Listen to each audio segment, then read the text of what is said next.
انا لما فرحت بحاجه صغيره وحكيت اتقال لي حلو بس انا عملت احسن، عرفت ساعتها انهم مش بيغيروا عليا، دول بيغيروا مني.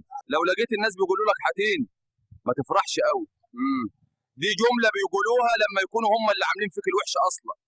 بيحبك يا واد وبيحلف بحياتك ويموت في ضحكتك، اول ما تقول لا يقلب عليك ويقول لك قليل الاصل وما بتفهمش. تجري ليه؟ فكرك هتوصل؟ دي اللعبه مش معموله ليك اصلا.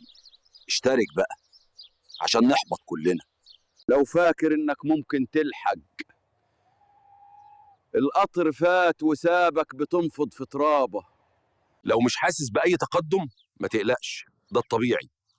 ما تبصش للناس اللي نجحت، بص على نفسك عشان ما تتحبطش اكتر. لو لقيت الدنيا مقفله في وشك غالبا المفتاح مع حد تاني، ولو حسيت انك وحيد افتكر ان في ناس اصلا مش عايزينك معاهم. الارض دي هي عرضي وشرفي، وتعب السنين كله يهون عشانها.